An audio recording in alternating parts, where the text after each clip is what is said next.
Good morning. Good morning. Start ചെയ്തോളൂ sir. Okay. Hello everyone. A very good morning to all of you. സർവശക്തന്റെ രക്ഷയും സമാധാനവും ഏവരിലും വർഷിക്കട്ടെ എന്ന് ഞാൻ ആദ്യമേ ആശംസിക്കുന്നു, പ്രാർത്ഥിക്കുന്നു. ഞാൻ അബ്ദുൽ വഹാബ്. ഏവർക്കും പരിചയമുള്ള പോലെ മുമ്പും പല നമ്മളെ മോർണിംഗ് ടോക്കിൽ സംസാരിച്ചിട്ടുണ്ട്. ഇന്ന് ഞാൻ സംസാരിക്കാൻ എടുത്തിട്ടുള്ള വിഷയം എന്ന് പറയുന്നത് നിങ്ങൾക്ക് അറിയാവുന്ന പോലെ തന്നെ റെസിലിയൻസ് എന്നുള്ളതാണ്.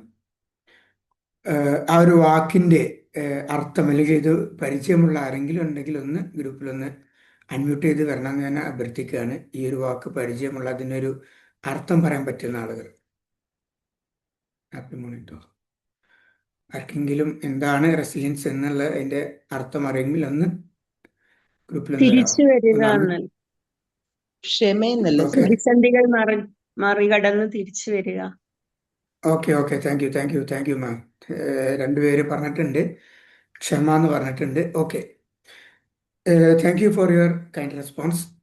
ശരിക്കും ഇതിന് ഒരു എക്സാക്റ്റ് മലയാളം പറയാന്നുള്ളത് വളരെ പ്രയാസമാണ്. കാരണം ഇതുമായി ബന്ധപ്പെട്ടുള്ള ആളുകൾക്ക് അങ്ങനെയാണ് അതിന് പറയാറുള്ളത്. കാരണം ഇപ്പൊ ഇവിടെ ക്ഷമ എന്ന് പറഞ്ഞു, വേണമെങ്കിൽ നമുക്ക് എന്ത് ചെയ്യാം, ഒരു സഹനശക്തി എന്നൊക്കെ വേണമെങ്കിൽ പറയാം. ഇത് നമ്മുടെ മാം അതിൻ്റെ ഒരു എക്സ്പ്ലനേഷൻ പറഞ്ഞു അല്ലെ, തിരിച്ചു വരിക എന്നുള്ളത്, അതും കറക്റ്റാണ്. പക്ഷെ എക്സാക്ട്ലി എന്താണ് അത് എന്നുള്ളത് നമുക്ക് ഒരു ഒറ്റ വാക്കിൽ പറയാന്നുള്ളത് പ്രയാസമാണ്. എൻ്റെ സൗണ്ട് ഓക്കെ ആണെന്ന് വിചാരിക്കുന്നു. Is it audible, clear? Clear സാറേ, ക്ലിയറാ. Okay, thank you. ഓക്കെ, അപ്പോൾ നമുക്കറിയാം നമ്മളെ ശരീരത്തിന് അല്ലേ, നമ്മളെ ഫിസിക്കൽ, നമ്മളെ ബോഡിക്ക് എന്തെങ്കിലും അസുഖമോ പ്രശ്നങ്ങളൊക്കെ വരുമ്പോൾ, അല്ലെങ്കിൽ അതായത് അസുഖം വരാമെന്നാൽ നമുക്കറിയാം എന്തെങ്കിലും ഫോറിൻ ബോഡീസ് നമ്മളെ ബോഡിയെ അറ്റാക്ക് ചെയ്യുക എന്നുള്ളതാണ്. ആ സമയത്ത് നമ്മൾ പ്രയോഗിക്കാനുള്ള ഒരു ടേമാണ് പ്രതിരോധ ശക്തി എന്നുള്ളത്. നല്ല ഇമ്മ്യൂൺ സിസ്റ്റമുള്ള പ്രതിരോധ ശക്തിയുള്ള ഒരാളാണെങ്കിൽ അയാൾക്ക് പിടിച്ചു നിൽക്കാൻ പറ്റുമെന്നും. ഇപ്പോൾ നമുക്കറിയാം, ഇപ്പോൾ കൊറോണ അടക്കമുള്ള പല പുതിയതായിട്ടുള്ള പലതൊക്കെ വന്നു. ചില ശരീരങ്ങൾക്ക് അത് താങ്ങാൻ പറ്റിയില്ല, അവർ അതിന് അടിപ്പെട്ടു അല്ലെങ്കിൽ രോഗാതുരരായി, അങ്ങനെ അവർ അതിന് കാരണത്താൽ മരണപ്പെടുക പോലും ചെയ്തിട്ടുണ്ട്, ആണല്ലോ. അതായത് ഒരു മനുഷ്യ ശരീരത്തിൻ്റെ ഫിസിക്കൽ ബോഡിയുടെ പ്രതിരോധ ശക്തി എന്താണോ ഏകദേശം ഇതുപോലെ നമുക്ക് വേണമെങ്കിൽ നമുക്ക് പറയാം. എക്സാക്ട്ലി പ്രതിരോധ ശക്തി എന്ന് പറയാൻ പാടില്ല, എന്നാൽ ഇതുപോലെ നമുക്ക് പറയാം. നമ്മുടെ മനസ്സിൻ്റെ ഒരു പ്രതിരോധ ശക്തിയാണ് യഥാർത്ഥത്തിൽ ഈ റെസിലിയൻസ് എന്ന് പറയുന്നത്.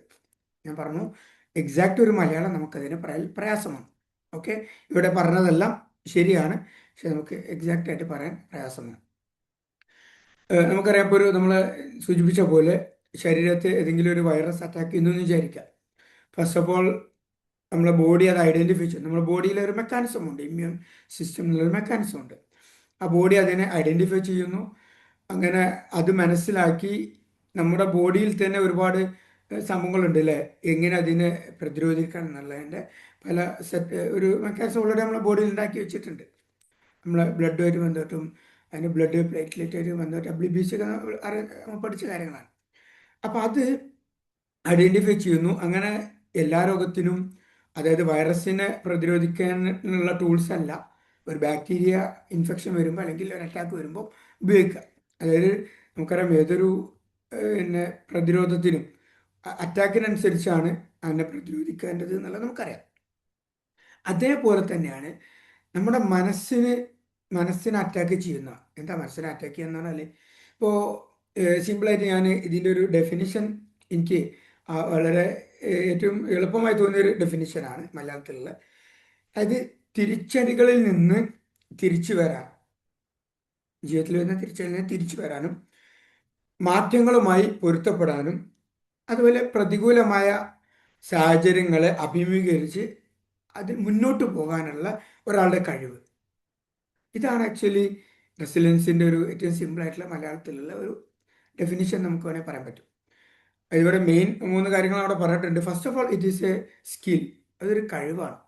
ആ കഴിവ് എന്ന് പറഞ്ഞാൽ നമുക്കറിയാം, നമ്മുടെ ബോഡിയുടെ ഫിസിക്കൽ ബോഡിയുടെ ഒരു സ്കില്ലാണ് ഇമ്മ്യൂൺ സിസ്റ്റം എന്നുള്ളത്. അത് രോഗാണുക്കളെ പ്രതിരോധിക്കാനുള്ള ശക്തി. പ്രതിരോധിക്കണമെങ്കിൽ ആദ്യം അവരെ തിരിച്ചറിയണം, മനസ്സിലാക്കണം. അങ്ങനെ അത് നമുക്ക് അതിനനുസരിച്ച് എന്ത് ചെയ്യാൻ പറ്റും, പ്രതിരോധിക്കാൻ പറ്റും. ഇംഗ്ലീഷിൽ നമ്മൾ സിമ്പിളായിട്ട് പറയുകയാണെങ്കിൽ it is the ability to bounce back from challenges, stress, അതുപോലുള്ള failures, difficulties and to go forward. എന്തെങ്കിലും ചലഞ്ചസോ പ്രയാസങ്ങളോ ഒക്കെ വരുമ്പോൾ അതിനെ ഫേസ് ചെയ്യാനും അതിൽ നിന്ന് അതിനെ പ്രതിരോധിച്ച് തിരിച്ച് മുന്നോട്ട് നടക്കാൻ, തിരിച്ച് ബാക്കിലോട്ടല്ല, ടേം നമ്മൾ പറയുമ്പോൾ ബൗൺസ് ബാക്ക് എന്നാണ് പറയുമെങ്കിലും ഉദ്ദേശിക്കുന്നത്രേ ഉള്ളൂ. നമ്മൾ ആ ഒരു സിറ്റുവേഷനെ പിന്നെ പ്രതിരോധിച്ച് നിർത്തി എന്നിട്ട് മുന്നോട്ട് നടക്കാൻ അത് നമ്മളെ പ്രാപ്തമാക്കുന്നുവെങ്കിൽ നമ്മൾ റെസിലിയൻ്റ് ആണ് എന്ന് പറയും, അഥവാ നമുക്ക് റെസിലിയൻസ് ഉണ്ട് എന്ന് പറയാൻ പറ്റും. ഓക്കെ, ഞാൻ ഇത്രയും പറഞ്ഞതിൽ അതിൻ്റെ ഒരു ആകത്തുക നിങ്ങൾക്ക് മനസ്സിലായി എന്നാണ് ഞാൻ വിചാരിക്കുന്നത്. ഇനി ഈ റെസിലിയൻസ് ഉള്ള ഒരാളുടെ സിമ്പിൾ ഒരു എക്സാമ്പിളോട് ഞാൻ പറയാം. ഇപ്പോൾ ഫോർ എക്സാമ്പിൾ ഞാനൊരു ഇൻ്റർവ്യൂ, ഒരു പ്രധാനപ്പെട്ട ഒരു വളരെ മോഹിച്ച് നടക്കുന്ന ഒരു ജോലിക്ക് വേണ്ടി ഒരു ഇൻ്റർവ്യൂവിന് വേണ്ടി ഞാൻ പുറപ്പെടുകയാണ്.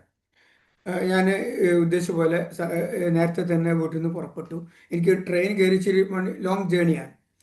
എന്നാൽ എന്താണെന്നറിയില്ല, ഇൻ ബിറ്റ്വീൻ പല കാരണങ്ങൾ കൊണ്ട്, ട്രാഫിക്കും മറ്റൊക്കെ പ്രശ്നമുണ്ട്, ഞാൻ അവിടെ എത്തലും ജസ്റ്റ് കൺമുന്നിൽ ആ ട്രെയിൻ എനിക്ക് മിസ്സായി. അപ്പം എന്നെ വെച്ചിടത്തോളം എൻ്റെ ഒരു ഡ്രീം ജോബിനേക്കുള്ള എൻ്റെ ഒരു ഫസ്റ്റ് എൻട്രിയാണ് ആ ഇൻ്റർവ്യൂ. ആ ഇൻ്റർവ്യൂ ഓൾമോസ്റ്റ് എനിക്ക് കോൺഫിഡൻ്റ് ആണ് കിട്ടും എന്നുള്ളത്. അപ്പോൾ അതിൽ പങ്കെടുക്കുക എന്നുള്ള അവിടെ എത്തുക എന്നുള്ളതാണ് വലിയൊരു എൻ്റെ ഒരു ലക്ഷ്യമാണ്. പക്ഷേ ഇങ്ങനെയാണ് സംഭവിച്ചത്, ട്രെയിൻ എനിക്ക് മിസ്സായി. നമുക്കറിയാം, നോർമലി ട്രെയിൻ റൂട്ട് മിസ്സായി കഴിഞ്ഞാൽ പിന്നെ അവിടെ എത്താൻ ഇച്ചിരി പ്രയാസമൊക്കെ തന്നെയാണ്.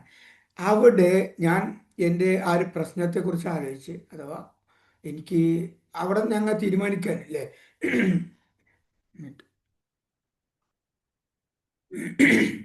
ഏതൊരാളാണെങ്കിലും ഇത്തരത്തിലൊരു ഡ്രീം ഒരു ആളുടെ ഒരു ജോബ് ആൾ ഉടനെ തീരുമാനിക്കുകയാണ്, എനിക്ക് ഇൻ്റർവ്യൂ നഷ്ടപ്പെട്ടു, എനിക്ക് ജോലി കിട്ടിയില്ല, ഐ ലോസ്റ്റ് ഇറ്റ്, ഇങ്ങനെയാണ് അത് തീരുമാനിക്കുക. പക്ഷേ ഒരു റെസിലിയൻ്റ് ആയിട്ടുള്ള ഒരാളെ ചോദിച്ചാൽ നമ്മൾ വരിക, അതൊരു ചലഞ്ചാണല്ലേ. ഞാൻ 3 കാര്യങ്ങൾ പറഞ്ഞിരുന്നു. തിരിച്ചടികളിൽ നിന്ന് തിരിച്ചു വരിക എന്നുള്ളത്. ഇവിടെ തിരിച്ചടി എന്ന് പറയാൻ മാത്രമല്ലെങ്കിലും ഇവിടെ ഒരു സംതിങ് നമുക്കൊരു ചലഞ്ച് നമ്മളെ മുന്നിൽ വന്നു. അപ്പോൾ ആ ചലഞ്ചിനെ ഫസ്റ്റ് ഓഫ് ഓൾ നമ്മൾ ഫേസ് ചെയ്യാൻ, എന്ത് വിഷയം വരുമ്പോഴും ആദ്യമായിട്ട് നമ്മളൊന്ന് ഫേസ് ചെയ്ത് എണീറ്റ് നിന്നാൽ തന്നെ പകുതി സോൾവ് ആയതാണ്. സിമ്പിൾ എക്സാമ്പിൾ പറയുകയാണെങ്കിൽ, ഒരു പട്ടി നമ്മളെ ആക്രമിക്കാൻ വരികയാണ്, അവിടെ നമ്മൾ അടിയറ വെച്ച് ഓടാൻ നോക്കുകയാണെങ്കിൽ പിന്നെ പട്ടി എന്തായാലും നമ്മൾ പിന്നാലെ കൂടി നമ്മളത് എന്താ പറയുക, എന്തെങ്കിലും ചാൻസിനെ നമ്മൾ രക്ഷപ്പെട്ടു എന്നല്ലാതെ chance is more for to be attacked by the dog എന്നാണ്. കാരണം മിക്കവാറും അവൻ നമ്മളെ ശരിയാക്കിയത്. നേരെ മറിച്ച് ഒരു അറ്റാക്കിനാൾ വരുമ്പം ആരെയൊക്കെ ഒരു വൈൽഡ് ആനിമൽ തന്നെ ആണെന്നില്ല, ആരും അറ്റാക്ക് ചെയ്യുമ്പം നേരെ വന്ന് നിവർന്ന് നിന്ന് അയാളെ നല്ലൊരു നോട്ടം നോക്കാൻ നമുക്ക് പറ്റിയാൽ തന്നെ ആ വരുന്ന ആളുടെ പകുതി ധൈര്യം ചിലപ്പോൾ അവിടെ തോർന്നു പോകും. ഐ മീൻ നമ്മളവിടെ ഒരു ഫസ്റ്റ് ഓഫ് ഓൾ ഏറ്റവും പ്രൈമറി ആയിട്ടുള്ളൊരു പ്രതിരോധം നമ്മളവിടെ തീർത്തു കഴിഞ്ഞു. ഇനി നമ്മൾ ഒരു അടി മുന്നോട്ട് വെക്കാൻ നമുക്ക് പറ്റിയാൽ ഒരുവിധം ഇത്തരത്തിലുള്ള അറ്റാക്കുകളൊക്കെ ചിലപ്പോൾ അവിടെ തന്നെ ഇല്ലാതായി പോകും. ചിലപ്പോൾ എന്നാലും 2 അടി കൂടെ വെക്കുമ്പോഴേക്ക് ഇങ്ങോട്ട് വരികയാണെങ്കിൽ നമുക്കവിടെ ഫൈറ്റ് ചെയ്യാനുള്ള ഒരു സെറ്റപ്പും കൂടെ നമ്മൾ കാണിച്ചു കഴിഞ്ഞാൽ പിന്നെ അതോടെ നമുക്ക് ചിലപ്പം ചാൻസ് ടു വിൻ അത് മോർ ദാൻ 50% ആണ്. ഞാൻ പറഞ്ഞത്രേ ഉള്ളൂ, ഒരു പ്രശ്നം വരുമ്പം അവിടെ ആ പ്രശ്നത്തിന് മുമ്പിൽ എണീറ്റ് നിന്ന് നേർക്കുനേരെ നോക്കാൻ നമുക്ക് പറ്റിയാൽ തന്നെ പകുതി പ്രശ്നം സോൾവ് ആവും. ആക്ച്വലി റെസിലിയൻ്റ് ആയിട്ടുള്ള ഒരാൾക്ക് മാത്രമേ അത് പറ്റുള്ളൂ എന്നാണ്. കാരണം ഒരു പ്രശ്നം വരുമ്പോൾ first of all we should be able to face it.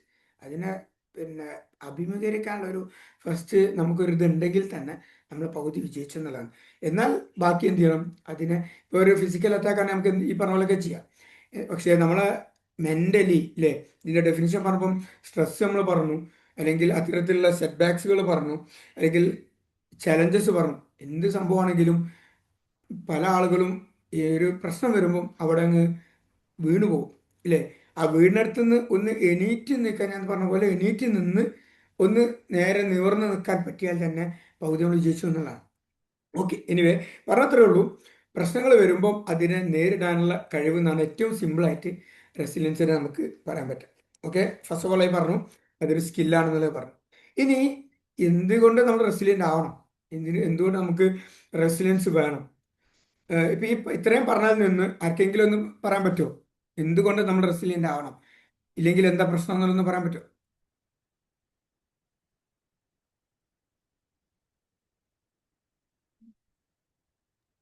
Anybody? എപ്പോഴും നമ്മൾ ആ നെഗറ്റിവിറ്റിയിൽ തുടർന്നുകൊണ്ടിരിക്കും, കയറി വരാൻ പറ്റാതെ ഇരിക്കും. Okay, thank you ma'am, thank U. അതായത് നമുക്കറിയാം എനിത്തിങ് ചലഞ്ച് എന്ന് പറഞ്ഞാൽ അതൊരു നമ്മള് ഫിസിക്കലി അല്ല മെന്റലി ആണ് നമ്മൾ പറയുന്നത്. ഒരു പ്രശ്നമാണ്. ഇപ്പൊ സിമ്പിളായിട്ട് ഞാൻ പറയാം. ഇപ്പൊ ഞാൻ ഡെഫിനിഷൻ പറഞ്ഞത് പറഞ്ഞു, മാറ്റങ്ങളുമായി പൊരുത്തപ്പെടുക എന്നുള്ളത്. ഇപ്പൊ ഫോർ എക്സാമ്പിൾ ഞാനൊരു ഗവൺമെന്റ് എംപ്ലോയി എന്ന് വിചാരിക്കാം. Okay, suppose I M A government employee. നമുക്കറിയാം ഗവൺമെന്റ് എംപ്ലോയീസിന് ട്രാൻസ്ഫർ ലഭിക്കും. അപ്പോൾ നമ്മളൊരു കംഫർട്ട് സോണിൽ ഇങ്ങനെ ഇരിക്കുന്ന നല്ല ഉഷാറായി ജോലി ചെയ്യുന്ന സമയത്ത് നമുക്കൊരു റിമോട്ട് ഏരിയയിലേക്ക് നമുക്ക് ട്രാൻസ്ഫർ വരികയാണ്. It's A change. എന്തൊക്കെ പറഞ്ഞാലും ആരൊക്കെയാണെങ്കിലും ഒരു മോർ ദാൻ ഒരു 70% ആളുകളും ഒരു ട്രാൻസ്ഫർ ഫസ്റ്റ് കിട്ടിക്കഴിഞ്ഞാൽ, എസ്പെഷ്യലി ഒരു കംഫർട്ട് സോണിൽ നിന്നും ചെറിയൊരു ഡിഫിക്കൽട്ട് ഇതിലേക്ക് കിട്ടിക്കഴിഞ്ഞാൽ അവർ ആദ്യം നിന്ന് ഡൗൺ ആവും, നോ ഡൗട്ട്. ഓക്കെ, അപ്പോൾ ഇതൊരു മാറ്റമാണ്. അപ്പോൾ ഏതൊരാളെങ്കിലും ഏത് മാറ്റത്തെയും പെട്ടെന്ന് ഉൾക്കൊള്ളാൻ പ്രയാസമാണ്. എന്നാലും ഫസ്റ്റിലൊന്ന് അവർ പകച്ചു പോയെങ്കിലും തിരിച്ചു വരാൻ പറ്റും. ഓക്കെ, എന്നാൽ ചില ആളുകളുണ്ട്, നമുക്കറിയാം ഒരു ട്രാൻസ്ഫറിന്റെ പേരിൽ മാത്രം, അവിടെ അഡ്ജസ്റ്റ് ചെയ്യാൻ പറ്റാത്തതിന്റെ പേരിൽ മാത്രം ആ ജോബ് തന്നെ ക്വിറ്റ് ചെയ്യുന്ന ആളുകളുണ്ട്, ലൈഫ് തന്നെ അവസാനിപ്പിക്കുന്ന ആളുകളുണ്ട്. എന്ത് മാറ്റം ആയിക്കോട്ടെ. അതായത് മാറ്റങ്ങൾ വരുമ്പോൾ ആ മാറ്റങ്ങളുമായി അഡാപ്റ്റ് ചെയ്യാൻ, അത് നമ്മൾ പൊരുത്തപ്പെടാനുള്ള ഒരു കഴിവ്, അതും കൂടെ എന്താണ് നമ്മുടെ റെസിലിയൻസിന്റെ ഒരു ഭാഗമാണെന്നുള്ളതാണ്. അപ്പോൾ സംതിങ് നമുക്ക് പോസിറ്റീവാണ് നമ്മൾ ആഗ്രഹിക്കുന്നത്, പക്ഷേ നെഗറ്റീവായിട്ടുള്ള ഒരു കാര്യങ്ങൾ വരാന്നുള്ളത് അതൊരു ചേഞ്ചാണ്, ഒരു മാറ്റമാണ്. ഫസ്റ്റ് ഓഫ് ഓൾ നമ്മൾ അതിനെ ഉൾക്കൊള്ളാനുള്ളതാണ്. ഉൾക്കൊണ്ട് കഴിഞ്ഞാൽ പിന്നെ ബാക്കി എന്ത് ചെയ്യാണ്, നമുക്ക് മുന്നോട്ട് പോകാൻ പറ്റും. അതിനെ ഉൾക്കൊള്ളാൻ പറ്റാതെ, ഒരിക്കലും നമ്മൾ അതിനെ പിന്നെ മനസ്സിലാക്കാൻ പറ്റാതെ, അത് നമ്മളെ അതിനെ ബോധ്യപ്പെടുത്താൻ പറ്റാതെ, അതുമായി നമുക്ക് പൊരുത്തപ്പെടാൻ പറ്റാതെ നമുക്ക് മുന്നോട്ട് പോകാൻ പറ്റില്ല, നോ ഡൗട്ട്. ഓക്കെ, അതുകൊണ്ട് തന്നെ ഇവിടെ പറഞ്ഞ പോലെ തീർച്ചയായും നമുക്ക് എന്ത് വേണം, ഒരു മാറ്റത്തെ നമ്മൾ ഉൾക്കൊള്ളാൻ നമ്മൾ തയ്യാറാണ്. നെഗറ്റീവ് ആയിട്ടുള്ള negative means what it may be അല്ലേ. നമുക്ക് ഇത് പറയുമ്പോൾ റിലേറ്റീവാണ്, അപേക്ഷികമാണ്. കാരണം എനിക്കൊരു വലിയൊരു പ്രശ്നമായി തോന്നുന്ന കാര്യം മറ്റൊരാൾക്ക് അത് ഒന്നും അല്ലാതായിരിക്കാം. അതിന്റെ കാരണം എന്താ വെച്ചാൽ, ഞാൻ ഫസ്റ്റ് പറഞ്ഞ എക്സാമ്പിളിലേക്ക് വരാം. നമ്മളെ ശരീരത്തിന്റെ പ്രതിരോധശേഷി നമ്മൾ പറഞ്ഞല്ലോ. നമുക്കറിയാം പൊതുവെ വൈറസ് ഏറ്റവും കൂടുതൽ നമ്മൾ പേടിക്കുന്നതാണ് വൈറസ് അറ്റാക്ക്. നമുക്കിപ്പോൾ ഒരു ചിക്കൻ ബോക്സ് വന്ന ഒരാൾക്ക് പിന്നീട് ചിക്കൻ ബോക്സ് വരില്ല നമ്മൾ പറയും. എന്താ കാരണം? വൺസ് ചിക്കൻ ബോക്സ് നമുക്ക് വന്നു കഴിഞ്ഞാൽ ഓൾറെഡി അതിനെ ഫസ്റ്റ് നമ്മളെ ബോഡി ഒന്ന് പകച്ചു നിൽക്കും. ആദ്യം നമ്മളെ ബോഡി അതിൻ്റെ എല്ലാ സിംറ്റംസും പുറത്തേക്ക് കാണിക്കും. അങ്ങനെ അവിടെ എല്ലാ ടൂൾസും നമ്മളെ ബോഡി റെഡിയാക്കി വെക്കും ഇതിനെ പ്രതിരോധിക്കാനുള്ള. ഇച്ചിരി സമയത്തെങ്കിലും ബോഡി അതിനെ പ്രതിരോധിച്ച് സെറ്റാക്കും. ഓൾറെഡി എന്തുണ്ട്, ഇനി അതേപോലെ ഒരു അറ്റാക്ക് വന്നു കഴിഞ്ഞാൽ അതിനെ പ്രതിരോധിക്കാനുള്ള എല്ലാ ടൂൾസും ആരുടെ കയ്യിലുണ്ട്, നമ്മുടെ ബോഡിയിലുണ്ട്. I think it's clear. അപ്പോൾ അങ്ങനെ ഇതുണ്ടായി. നെക്സ്റ്റ് ടൈം അതേ പ്രശ്നം വന്നു കഴിഞ്ഞാൽ ഓൾറെഡി നമ്മുടെ കയ്യിൽ ആ ടൂൾ ബോക്സ് ഉണ്ട്, നമ്മൾ ആ ടൂൾ ബോക്സ് എടുക്കുന്നു, പെട്ടെന്ന് തന്നെ ഇതാക്കുന്നു. അതായത് സിംറ്റംസ് പോലും കാണിക്കാത്ത വിധം ആ വൈറസ് അറ്റാക്കിന് അവിടെ തന്നെ എന്താ പറയുക, നമ്മൾ റൂട്ടിലെ ഇല്ലാതാക്കുക എന്ന് പറഞ്ഞ പോലെ ആ മുളയിലെ അതിനെ നുള്ളി പുറത്ത് കളയാൻ നമുക്ക് പറ്റും. ഇതേപോലെ തന്നെയാണ് നമ്മുടെ ലൈഫിൽ ഒരുപാട് എക്സ്പീരിയൻസ് നമുക്ക് വേണം. Only an experience person can be more resilient എന്നുള്ളതാണ്. ഇത് നമ്മൾ പറയുമ്പോൾ സാധാരണയായിട്ട് നമ്മൾ പറയണം. കഴിഞ്ഞ ദിവസം നമ്മളെ ട്രെയിനേഴ്സ് ടോക്കിൻ്റെ വെബിനാർ എടുത്തിരുന്നു പാരന്റിങ്ങുമായിട്ട് ബന്ധപ്പെട്ട്. അപ്പോൾ പാരന്റിങ്ങിൽ നമ്മൾ മക്കൾക്ക് എന്താ പറയുക, അമൂൽ ബോയ് ആയിട്ട് മക്കളെ വളർത്തി കഴിഞ്ഞാൽ ഒക്കെ സ്പൂൺ ഫീഡിങ് കൊടുത്തു കഴിഞ്ഞാൽ മക്കൾക്ക് യാതൊരു എക്സ്പീരിയൻസും ഇല്ല. അത്തരം മക്കൾ ഒരു ചെറിയൊരു ഇഷ്യൂ വരുമ്പോഴേക്ക് പ്രശ്നങ്ങൾക്ക് മുമ്പിൽ പകച്ചു വീണ്, കാരണം അവർക്ക് അതിലുള്ള ടൂൾസ് അവരുടെ കയ്യിലില്ല. ഞാൻ പറഞ്ഞ മനസ്സിലാവുണ്ടെന്നാണ് വിചാരിക്കുന്നത്. അവരുടെ കയ്യിൽ ആ ടൂൾസ് ഇല്ല. കാരണം ടൂൾസിനാണെങ്കിൽ ഓൾറെഡി അതിനുള്ളൊരു ഒരുക്കണമെങ്കിൽ അതിൻ്റെ സാഹചര്യം വേണ്ടേ, അത് അവർക്ക് ഉണ്ടായിട്ടില്ല. ഓക്കെ, അപ്പൊ ഇങ്ങനെ ടൂൾസ് ഒരിക്കൽ നമ്മുടെ കയ്യിൽ ഉണ്ടായിക്കഴിഞ്ഞാൽ, പിന്നീട് എന്ത് വന്നാലും നമുക്ക് എന്ത് ചെയ്യാൻ പറ്റും, പ്രതിരോധിക്കാൻ പറ്റും. ഇതേപോലെ തന്നെയാണ് നമ്മുടെ മാനസിക വിലാസം. നമ്മൾ ഒരുപാട് പ്രശ്നങ്ങളിലൂടെ അഡ്വേഴ്സ് സിറ്റുവേഷൻസിലൂടെ നമ്മൾ മുന്നോട്ട് പോകണം. ഇപ്പോൾ സാധാരണ പറയലുണ്ട്, ഒരു റെസിലിയൻ്റ് ആയിട്ടുള്ള ഒരാൾ ചലഞ്ചസിനെ, മാറ്റങ്ങളെ, ചേഞ്ചസിനൊക്കെ എന്താണ് അഡ്വഞ്ചറായിട്ട് കാണും. അതൊരു ഓപ്പർച്യൂണിറ്റി ആയിട്ട് ഒരു നല്ല ഒരു എന്താ പറയുക, ഒരു അഡ്വഞ്ചറസ് ആയിട്ട് എടുക്കും. നേരെ മറിച്ച് റെസിലിയൻ്റ് അല്ലാത്ത ഒരാൾ എന്ത് ചെയ്യും, അതിനൊരു അഡ്വേഴ്സിറ്റി ആയിട്ട് കാണുന്നതാണ്. അതൊരു പ്രശ്നമായി കണ്ട് അവിടെ അങ്ങ് ഇരിക്കും. ഓക്കെ, അപ്പം ഞാൻ പറഞ്ഞത്രേ ഉള്ളൂ, വൺസ് നമുക്കൊരു എക്സ്പീരിയൻസ് ഉണ്ടായി കഴിഞ്ഞാൽ അതിൽ നമ്മൾ എന്ത് ചെയ്യും, V will learn many things. അങ്ങനെ നമ്മൾ ഒരുപാട് പഠിക്കാൻ നമുക്ക് പറ്റും. അങ്ങനെ പഠിച്ചു കഴിഞ്ഞാൽ സ്വാഭാവിക we will learn from our failures, will learn from our challenges, adverse situations, difficulty നമ്മൾ ഒരുപാട് ലേൺ ചെയ്യും. നെക്സ്റ്റ് ടൈം അത് വരാതിരിക്കാനുള്ള എല്ലാ പ്രിക്കോഷൻസും നമ്മൾ എടുക്കും. നമ്മളെ ശരീരം, നമ്മളെ ഒരു പ്രതിരോധ ശക്തി കോപ്പ് കൂട്ടുന്നത് പോലെ നമ്മുടെ മനസ്സിൽ നമുക്ക് നമുക്ക് എന്ത് ചെയ്യാൻ പറ്റും, ഇത്തരം പാസ്റ്റ് എക്സ്പീരിയൻസുകളിലൂടെ അതിനെ നമുക്ക് പ്രതിരോധിക്കാൻ പറ്റുന്നതാണ്. ഓക്കെ, അപ്പൊ അതുകൊണ്ട് ഇത്തരം എക്സ്പീരിയൻസിലൂടെ നമ്മൾ പോയാൽ മാത്രമേ നമുക്ക് എന്ത് പറ്റുള്ളൂ, അതിന് പിന്നെ റെസിലിയൻ്റ് ആകാൻ പറ്റുള്ളൂ. അതുകൊണ്ട് തന്നെ പാരൻസ് ഉള്ള ആൾക്ക് അവർ മക്കളെ, പ്രത്യേകിച്ച് ഇന്നത്തെ ഒരു ന്യൂജൻ ഒരു ട്രെൻഡാണ് എന്തും അല്ലേ, ഞാൻ അവിടെ പറഞ്ഞിരുന്നു, ഒരു പെർമസീവ് പാരന്റ് അല്ലെങ്കിൽ ഇന്റലിജന്റ് അല്ലെ നെഗ്ലക്ട്ഫുൾ പാരന്റ് എന്നൊക്കെ പറഞ്ഞാൽ മക്കൾ എന്ത് ചോദിച്ചാലും അത് കൊടുക്കുന്ന ഒരു അവസ്ഥ. അതുകൊണ്ടാണ് ഒരു പിന്നെ എന്താ പറയുക, ബൈക്ക് വാങ്ങണം എന്ന് പറഞ്ഞു 15 വയസ്സുള്ള പയ്യൻ, പക്ഷെ എന്ത് ചെയ്തില്ല, പാരൻസ് പറഞ്ഞു ഒരു കാര്യം ചെയ്യും, നിനക്ക് 15 ആയിട്ടുള്ളൂ, ഒരു 3 വർഷം നീ വെയിറ്റ് ചെയ്യും, അല്ലെങ്കിൽ നിനക്ക് 16 ആയിട്ട് 2 വർഷം വെയിറ്റ് ചെയ്യും, നമുക്ക് അടുത്ത 18 ആയി കഴിഞ്ഞാൽ നിനക്ക് വാങ്ങിത്തരാമെന്ന് പറഞ്ഞാൽ അത് ഉൾക്കൊള്ളാൻ പറ്റാത്ത ലൈഫ് അവസാനിപ്പിക്കുന്ന മക്കളാണ്. കാരണം എന്താ, അതുവരെ അവർക്ക് അങ്ങനെ ഒരു പിന്നെ മക്കളൊരു കാര്യം അവരോട് നോ പറയാൻ പാരൻസിന് പറ്റിയിട്ടില്ല. അവർക്ക് അതിനെ പിന്നെ അവർ അത്തരത്തിലുള്ള ചെറിയ ചെറിയ അല്ലെ പർപ്പസ്ലി, ശരിക്കും പർപ്പസ്ലി നമ്മൾ ചെയ്യേണ്ട ആവശ്യമില്ല. ഒരു കുട്ടിയെ വെച്ചിടത്തോളം ഒരുപാട് ഡിഫിക്കൽട്ടീസ് ചാലഞ്ചസും വരും. അതിന് പോലും അനുവദിക്കാതെ അതിന്റെ മുന്നേ അതിനുള്ള പ്രീകോഷൻ എടുത്ത് അവരെ അങ്ങ് ഒരു അമൂൽ പൊയ്യായിട്ട് വളർത്തുന്ന ഒരു ട്രെൻഡാണ് കാണാൻ പറ്റുന്നത്. അത്തരം മക്കളാണ് ചെറിയ പ്രശ്നത്തിന്റെ പേരിൽ ചെറിയ ചെറിയ തമ്മിലുള്ള എന്താ പറയുക കൊളീഗ്സ് ആയിട്ടുള്ള അല്ലെങ്കിൽ ക്ലാസ്മേറ്റിലുള്ള പ്രശ്നങ്ങളുടെ പേരിലൊക്കെ, അല്ലെങ്കിൽ ചെറിയൊരു മറ്റ് റിലേഷൻഷിപ്പ് ഇഷ്യൂസിന്റെ പേരിലൊക്കെ മുതിർന്നായാലും കുട്ടികളായാലൊക്കെ പെട്ടെന്ന് ഇറങ്ങി ലൈഫ് അവസാനിപ്പിക്കുക. കാരണം എന്താ വെച്ചാൽ they are not at resilient ആണ്. കാരണം they don't have a previous experience. So as a parents we should give them try purposely ചില എക്സ്പീരിയൻസുകൾ അവർക്ക് കൊടുക്കാൻ പറ്റണം.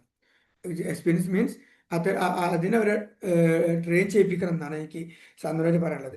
ഓക്കെ, എനിവേ എന്തുകൊണ്ട് നമ്മൾ റെസിലിയൻ്റ് ആണെന്നുള്ളത് ഇപ്പൊ ഏകദേശം നിങ്ങൾക്ക് എല്ലാവർക്കും മനസ്സിലായിട്ടുണ്ടാവും അല്ലേ. നമ്മൾ എന്തുകൊണ്ട് ഇപ്പൊ ഇത്രയും പറഞ്ഞതിൽ നിന്നും 1-2 ആളുകൾ പറയോ വൈ ഷുഡ് ബി റെസിലിയൻറ്റ്, എന്തുകൊണ്ട് നമ്മൾ റെസിലിയൻ്റ് ആയി മാറണം?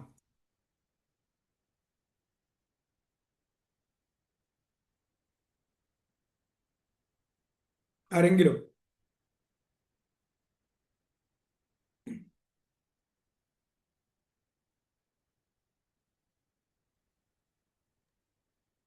മാനസികമോ ശാരീരികമോ ആയ എന്ത് പ്രശ്നങ്ങൾ വന്നാലും അതിനെ നേരിടാൻ ഉള്ള ഒരു കപ്പാസിറ്റി കിട്ടുക എന്നുള്ളത് അവർക്ക് മുന്നോട്ട് പോകാൻ ആവശ്യമാണല്ലോ. Thank you ma'am, thank you മാം.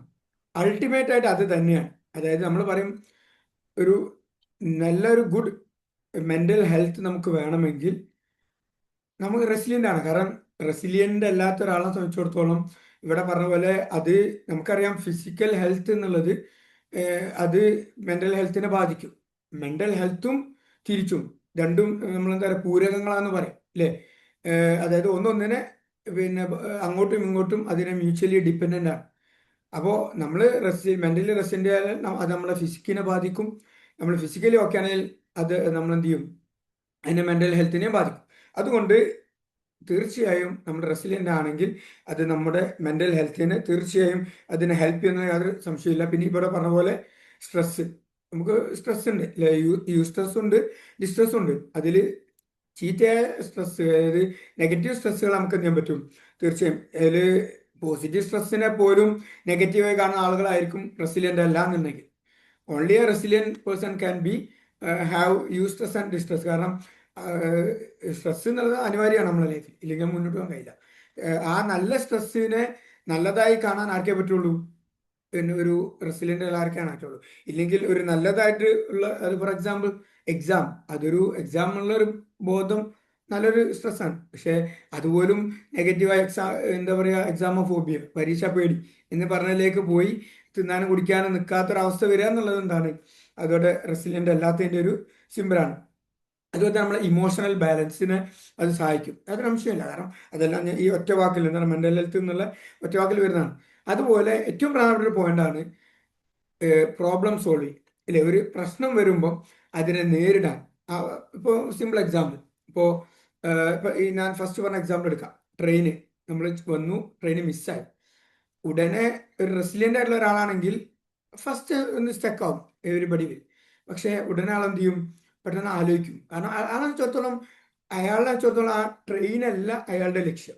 കാരണം അയാളുടെ ലക്ഷ്യം അവിടെ എത്തിപ്പെടാനുള്ള ആ ഒരു ഇന്റർവ്യൂ ആണ്. കാരണം നമ്മൾ ഒരിക്കലും പിന്നെ എന്താ പറയുക വഴികളെയല്ല നമ്മൾ ലക്ഷ്യമായി കണ്ടത്.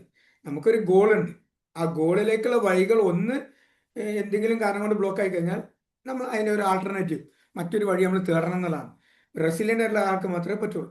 ഓക്കെ, അപ്പം അതുകൊണ്ട് തന്നെ ആ ഒരു ട്രെയിൻ മിസ്സായാൽ ഓക്കെ, ട്രെയിനല്ലേ മിസ്സായുള്ളൂ, എൻ്റെ ഇൻ്റർവ്യൂ അവിടെ ഉണ്ടല്ലോ, ഇനി അവിടേക്ക് എത്താനുള്ള എന്ത് വഴിയുണ്ട് എന്ന് അവിടെ റിലാക്സ് ആയിട്ട് ആലോചിച്ചാൽ ചിലപ്പോൾ ഏതെങ്കിലും നേരം വൈകി തൊട്ട് പിന്നാലെ ഈ ട്രെയിനേക്കാൾ മുമ്പ് അവിടെ എത്തുന്ന ഒരു ട്രെയിൻ ചിലപ്പം ലേറ്റായിട്ട് വരുന്നുണ്ടാവും, തൊട്ട് ഒരു കുറച്ച് കഴിഞ്ഞിട്ട്. ഇതിനു മുമ്പ് പോകേണ്ട വണ്ടിയായിരിക്കും, ഫാസ്റ്റ് വണ്ടിയായിരിക്കും. പക്ഷേ അത് അപ്പോൾ ഒന്നവിടെ ചെന്ന് അന്വേഷിച്ച് കഴിഞ്ഞാൽ, അപ്പോൾ ഒരു റെസിഡൻ്റ് ആക്കാൻ മാത്രമേ എണീച്ച് നിന്ന് അന്ന് അന്വേഷിക്കാൻ കഴിയുള്ളൂ. പോയി അന്വേഷിക്കുന്നു, അപ്പം അതെ ഒരു ട്രെയിൻ വരാണ്ട്, ഒരു ലേറ്റായ വണ്ടിയാണ്, അപ്പോൾ ഈ വണ്ടി മിസ്സായാലും സെയിം റൂട്ടാണെന്ന് പറഞ്ഞാൽ ഫിനിഷ് അല്ലേ. നമുക്ക് ചിലപ്പം ഇത് നമുക്കൊരു അഡ്വാൻറ്റേജ് ആയി മാറും, കാരണം കുറച്ചുകൂടി നേരത്തെ എത്താൻ പറ്റും. ഞാൻ സൂചിപ്പിച്ചത്രേ ഉള്ളൂ. ഉടനെ നമ്മളൊരു ആൾട്ടർനേറ്റീവിനെ തരികയാണെങ്കിൽ, ഇനി അതല്ല ട്രെയിൻ അല്ല, ചിലപ്പോൾ നമ്മുടെ ലക്ഷ്യം നമുക്ക് ഇൻ്റർവ്യൂ ആണ്, അതാണ് പ്രധാനമെങ്കിൽ മറ്റു വഴി തേടേണ്ടി വരും, ചിലപ്പോൾ ഫ്ലൈറ്റ് പിടിച്ച് പോകേണ്ടി വരും, അല്ലെങ്കിൽ ഒരു വണ്ടി ഹയർ ചെയ്യേണ്ടി വരും. എന്തൊക്കെ പറഞ്ഞാലും നമ്മളെ ലക്ഷ്യം നമുക്ക് പ്രധാനമാണെങ്കിൽ നമുക്ക് തീർച്ചയായും ആ ഒരു ലക്ഷ്യത്തിലേക്ക് നോക്കി, അതായത് പ്രശ്നങ്ങളെയല്ല അതിൻ്റെ സൊല്യൂഷൻസിനെയാണ് റെസിഡൻ്റ് ആള് നോക്കുക എന്നുള്ളതാണ്. ഒരിക്കലും അതായത് പ്രസന്റ് ആള് ചിലപ്പം എന്താ പറയുക, ഒരു വീട്ടിൽ നിന്നും ഇറങ്ങാൻ കുറച്ച് നേരം വൈകി, ഉടനെ ആൾ ആലേക്ക് ഞാൻ ഇച്ചിരി നേരത്തെ ഇറങ്ങണമായിരുന്നു, അയാളുടെ പാസ്റ്റിലേക്ക് പോയിട്ട് ന്യായീകരണം കണ്ടെത്താൻ പറ്റും, ശ്രമിക്കും. അതുപോലെ തന്നെ അയാൾ ആലോചിക്കുകയാണ്, ഇനി ഇതും കൂടെ കഴിഞ്ഞാൽ എനിക്ക് എൻ്റെ ഭാവി പോയി. ഒരിക്കലും പാസ്റ്റിനെ നോക്കിയിട്ടോ അല്ലെങ്കിൽ ഫ്യൂച്ചറിലേക്ക് നോക്കിയിട്ടോ നമ്മൾ ഇരുന്ന് കഴിഞ്ഞാൽ ഒന്നും നടക്കില്ല. അത് രണ്ടും നമ്മളെ കൺട്രോളിലല്ല. We can't do anything for the past, അത് നമുക്ക് തിരിച്ചു കൊണ്ടുവരാൻ പറ്റില്ല. ഫ്യൂച്ചർ നമുക്ക് ഒരു നമ്മുടെ കയ്യിലല്ല, നമുക്കൊന്നും ചെയ്യാൻ കഴിയില്ല, അതറിയില്ല. അതുകൊണ്ട് വാട്ട് ഈസ് പ്രസന്റ്, ആ പ്രസന്റിൽ ജീവിക്കുക എന്നുള്ളതാണ് റെസിലിയൻ്റ് ആയിട്ടുള്ള ഒരാളുടെ ഏറ്റവും വലിയൊരു കപ്പാസിറ്റി ഉള്ളത്. അതായത് he will try to live in the present, don't simply worry about the past and don't anxious about the future എന്നുള്ളതാണ്. അപ്പം അങ്ങനെ റെസിലിയൻ്റ് ഒരാൾക്ക് മാത്രമേ ചെയ്യാൻ പറ്റുള്ളൂ ഈ പറഞ്ഞ പോലെ പ്രസന്റിൽ ജീവിച്ച് പ്രശ്നങ്ങളെ നോക്കിയിരിക്കാതെ സൊല്യൂഷൻസിനെ കുറിച്ച് തേടി നമുക്ക് മുന്നോട്ട് പോകാൻ പറ്റുള്ളൂ എന്നുള്ളതാണ്. ഏതായാലും പിന്നെ ഏറ്റവും പ്രധാനപ്പെട്ടതെന്ന് ഞാൻ പറഞ്ഞു, ഇത് നമ്മളെ മാറ്റങ്ങളുമായി അഡ്ജസ്റ്റ് ചെയ്യാന്നാണ്. ഇപ്പോൾ നമുക്കറിയാം നമ്മളെ മാരേജസിലൊക്കെ ചില ഈ പിന്നെ സ്ത്രീകൾ, പുതിയ നാട്ടിലൊരു ട്രെൻഡാണ്, കല്യാണം കഴിഞ്ഞാൽ സ്ത്രീകൾ പുരുഷന്മാരെ വീട്ടിലേക്കാണല്ലോ പോവുക. അപ്പോൾ എന്തൊക്കെ പറഞ്ഞാൽ ഫസ്റ്റിൽ ഒരു പുതിയൊരു സെറ്റിങ്സ് ആണ്, എൻ്റെ ഡിഫറൻ്റ് ആണ്. അപ്പോൾ അവിടെ ചിലർക്കൊക്കെ പിന്നെ തുടക്കത്തിൽ ആരായാലും ആ ഒരു സ്ട്രേഞ്ചിനെസ് അവിടെ തോന്നും, തീർച്ചയാണ്. പക്ഷേ അത് കഴിഞ്ഞ് പെട്ടെന്ന് ഒരു കാരണം ഈ സ്ത്രീകളെ വെച്ചിടത്തോളം പല കാരണങ്ങളുണ്ട്, അവർ പെട്ടെന്ന് അവർ എന്ത് ചെയ്യും, കുറെ കൂടി ഇത്തരത്തിലുള്ള കാരണം കൊണ്ട് അവർ റെസിലിയൻ്റ് എന്ന് പറയും. എന്നാൽ ചില ആളുകൾ അവർക്ക് എന്ത് ചെയ്യാൻ പറ്റില്ല, പെട്ടെന്ന് അത് ഉൾക്കൊള്ളാൻ പറ്റില്ല. അങ്ങനെ അത് കാരണം മാത്രം ആ ലൈഫ് മൊത്തം പ്രശ്നത്തിന് സാധ്യത. പറയുന്നത് വെച്ചാൽ ഒരു മാറ്റം വരുമ്പം അതിനൊന്ന് അവിടെ ആ ഒരു പുതിയൊരു സിറ്റുവേഷനായിട്ട് ആ ഒരു സെറ്റിങ്സുമായിട്ട് പെട്ടെന്ന് അഡ്ജസ്റ്റ് ചെയ്ത് അതൊരു അഡാപ്റ്റ് ആവാനുള്ള ഒരു സ്കില്ല് എന്ന് പറയുന്നത് എന്താണ്, തീർച്ചയായും അത് നമ്മളെ റെസിലിയൻസിൻ്റെ ഭാഗം തന്നെയാണെന്നാണ് എനിക്ക് സൂചിപ്പിക്കാനുള്ളത്. ഏതായാലും ഞാൻ റെസിലിയൻസ് ആയിട്ട് ബന്ധപ്പെട്ട് അതിൻ്റെ ക്യാരക്ടറിസ്റ്റിക്സ് പറഞ്ഞു, അതിൻ്റെ എന്തുകൊണ്ട് നമ്മൾ റെസിലിയൻ്റ് ആണെന്നൊക്കെ ഇവിടെ പറഞ്ഞു. ഇനി ഞാൻ കൺക്ലൂഡ് ചെയ്യാണ്, നമ്മളെ സമയം അവസാനിച്ചുകൊണ്ടിരിക്കുകയാണ്. സിമ്പിളായിട്ട് പറയാനുള്ളത് റെസിലിയൻസ് എന്നുള്ളത് അതൊരു സ്കില്ലാണ്. കൺക്ലൂഡ് ചെയ്യുമ്പോൾ എനിക്ക് സൂചിപ്പിക്കാനുള്ള അതൊരു സ്കില്ലാണ്, അതൊരു കഴിവാണ്. ആ കഴിവിനെ നമുക്ക് എന്ത് ചെയ്യാൻ പറ്റും, ബിൽഡ് ചെയ്യാൻ പറ്റും. ആ കഴിവിനെ നമുക്ക് പിന്നെ എന്താ പറയുക, ഇമ്പ്രൂവ് ചെയ്യാൻ പറ്റും. അതിനെ നമുക്ക് പിന്നെ ട്രെയിൻ ചെയ്യാൻ പറ്റും.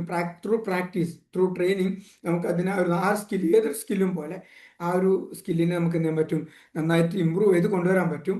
നേരത്തെ പറഞ്ഞ പോലെ കൂടുതൽ ലൈഫ് എക്സ്പീരിയൻസ് ഉള്ള ഒരാളെ സംബന്ധിച്ചിടത്തോളം ആൾക്ക് പാസ്റ്റ് എക്സ്പീരിയൻസ് ആൾ ലേൺ ചെയ്യും. അങ്ങനെ ആ ലേണിംഗ് എന്നുള്ളത് നേരത്തെ പറഞ്ഞ പോലെ that will be A collection of tools അല്ലേ. അപ്പോൾ സിമിലർ ഇഷ്യൂസ് വരുമ്പോൾ ആൾ അതേ ആ ഒരു സിറ്റുവേഷൻ ഓർക്കും, ഓൾറെഡി ആളെ കളക്ട് ചെയ്ത് വെച്ച് ടൂൾ എടുക്കും, ആ ടൂൾ ഉപയോഗിച്ചുകൊണ്ട് ആൾ ആ ചലഞ്ചിങ് സിറ്റുവേഷനെ ഫേസ് ചെയ്യുന്നു, അവിടെ സോൾവ് ചെയ്യുന്നു. ദെൻ ഞാൻ ഫസ്റ്റ് പറഞ്ഞ പോലെ ഇത്തരം തിരിച്ചടികളിൽ നിന്ന് ആൾക്ക് തിരിച്ചു വരാൻ പറ്റും, മാറ്റങ്ങളുമായി പൊരുത്തരാൻ പറ്റും, ചലഞ്ചസുകളുടെ മുമ്പിൽ വീണ് പോവാതെ അതിനെ ഫേസ് ചെയ്തുകൊണ്ട് അതുമായി ഓവർകം ചെയ്തുകൊണ്ട് അത് മുന്നോട്ട് പോകാൻ പറ്റും.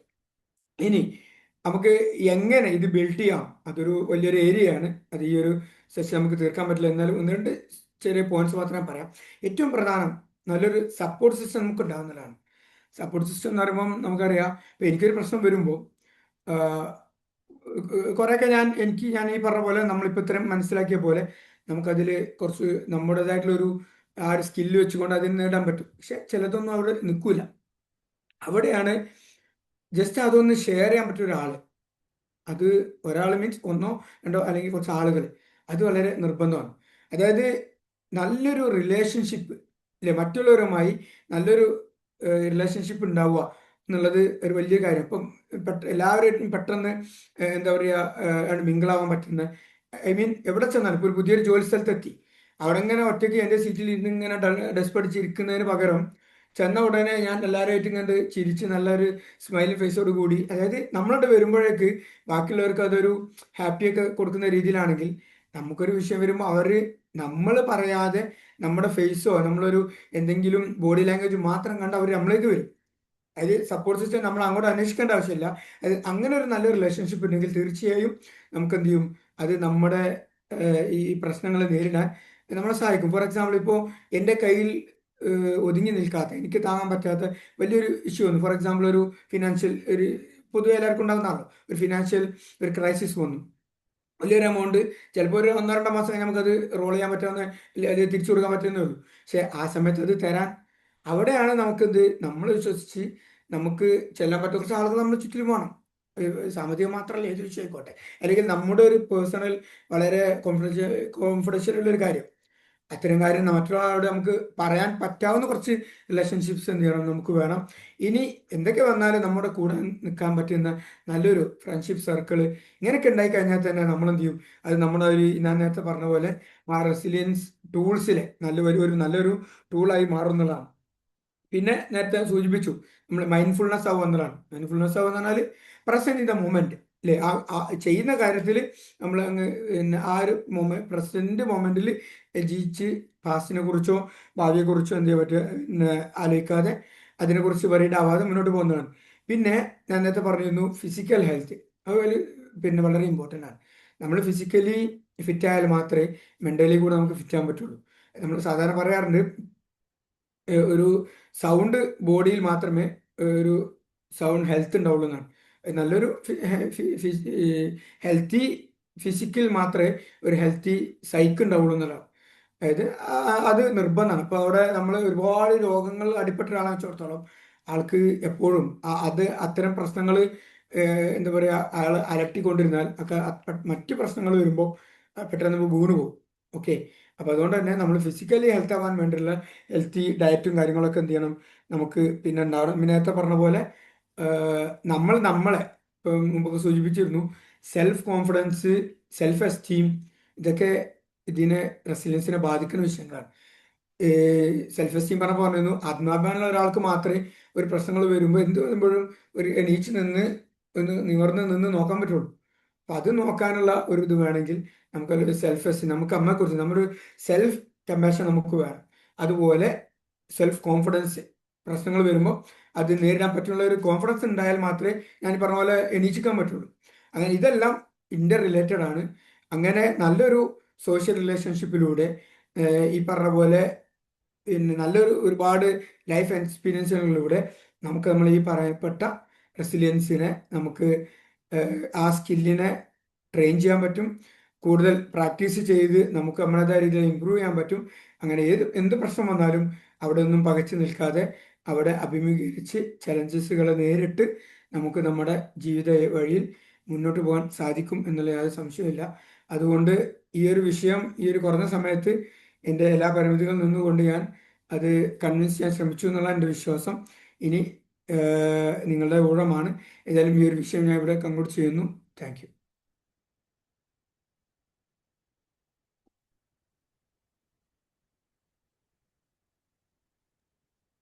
Thank you sir.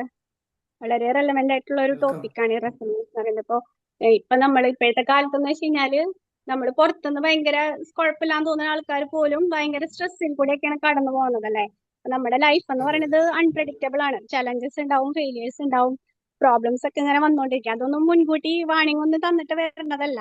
അപ്പൊ റെസിലിയൻസ് അങ്ങനെ ആ ഒരു സ്കിൽ, അതൊരു ഭയങ്കര ഒരു സ്കിൽ തന്നെയാണ്. അങ്ങനെ ഉള്ള ആൾക്കാർക്ക് സ്റ്റഡി ആയിട്ട് എന്തൊരു പ്രശ്നങ്ങൾ വന്നാലും സ്റ്റഡി ആയിട്ട് നിൽക്കാനും പറ്റും. അതുപോലെ തന്നെ പ്രോബ്ലംസിന് നമ്മുടെ മൈൻഡ് സെറ്റ് കൊണ്ട് തന്നെ നമ്മുടെ ജീവിതത്തിൽ വരുന്ന ഓരോ ഡിഫിക്കൽറ്റിനെ നമുക്കതൊരു സ്റ്റെപ്പിംഗ് സ്റ്റോൺ ആക്കി മാറ്റാനും ഒക്കെ പറ്റും. നല്ല ടോപ്പിക്കാണ് കേട്ടോ. അതെ അതെ ശരിക്കും നമ്മുടെ മെന്റൽ ഹെൽത്ത് പ്രൊട്ടക്ട് ചെയ്യാനും അതുപോലെ തന്നെ ഇപ്പൊ ഒരു റെസെന്റ് ആയിട്ടുള്ള ഒരു പേഴ്സൺ എന്ന് വെച്ച് കഴിഞ്ഞാൽ ആൾക്കൊരു റോൾ മോഡൽ ആവാനും പറ്റും.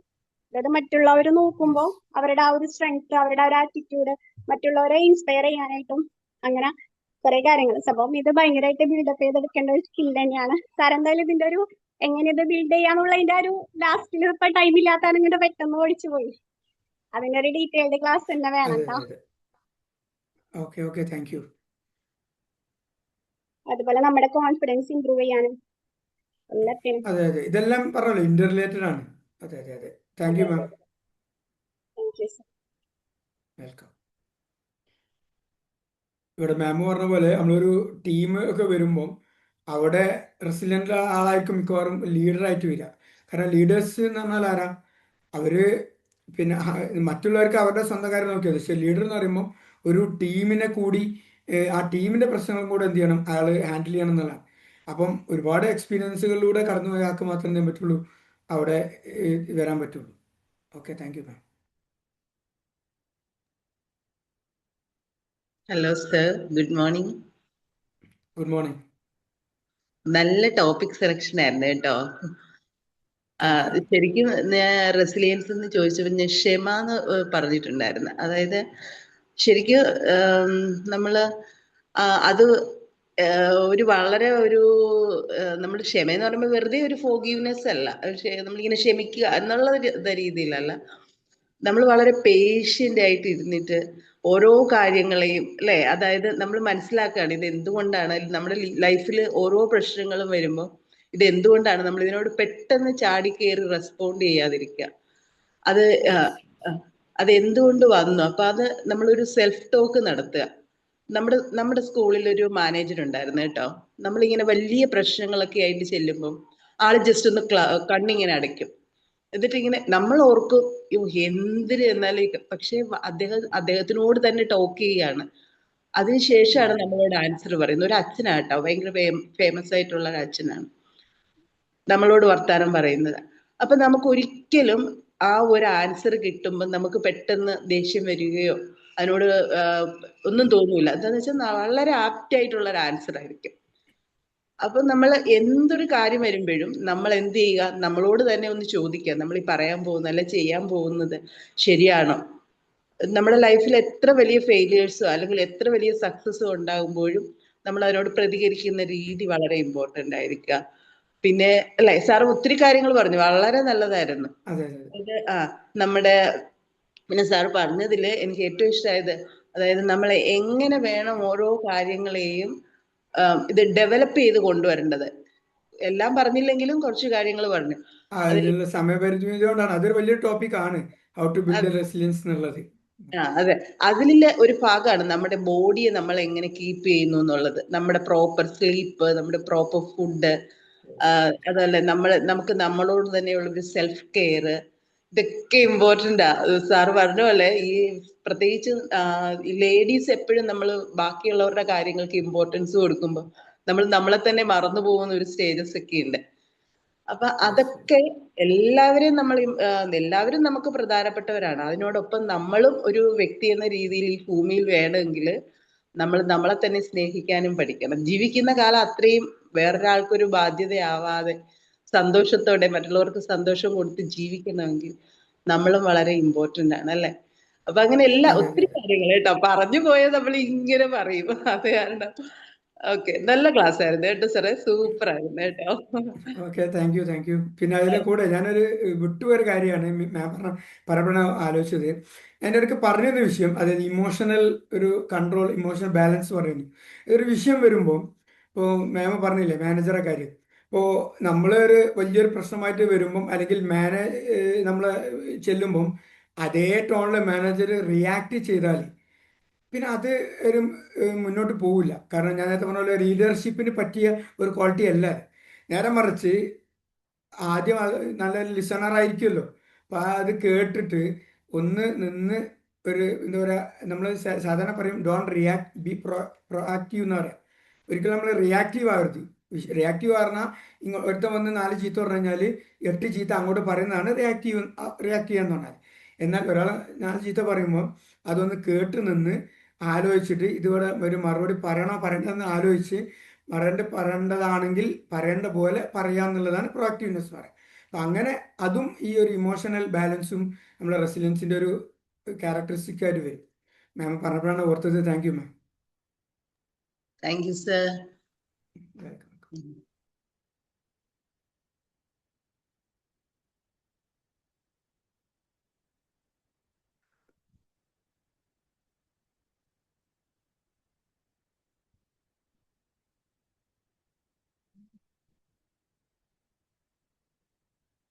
ഇനി ആരെങ്കിലും ഉണ്ടോ?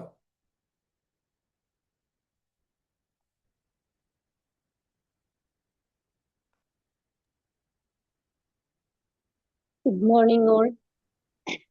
നല്ല Good morning. രീതിയിൽ റെസിലിയൻസ് ടോപ്പിക് നല്ല Click രീതിയിൽ ചെയ്യാല്ലേ? അതിന്റെ പറഞ്ഞോളൂ മാം. അർത്ഥം മനസ്സിലാക്കി തന്നു. നല്ല രീതിയിൽ അതിന്റെ അർത്ഥം മനസ്സിലാക്കി തന്നു. Thank you sir. Welcome welcome.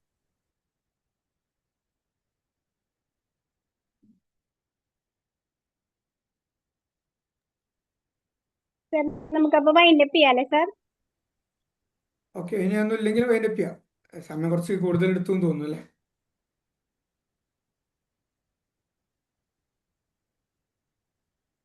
Thank you. എല്ലാവരും ഓക്കെ, ഫീഡ്ബാക്ക് ബാക്കി മാം പറഞ്ഞോളൂ. എന്നാൽ ബാക്കി എന്തിൻ്റെ ഒരു ഗ്രൂപ്പിൽ പറഞ്ഞോളൂ. ഫീഡ്ബാക്ക് ഗ്രൂപ്പിൽ എല്ലാവരും അറിയിക്കാം. Thank you. Thank you sir. Thank you Sajana ma'am. Welcome welcome welcome. Thank you.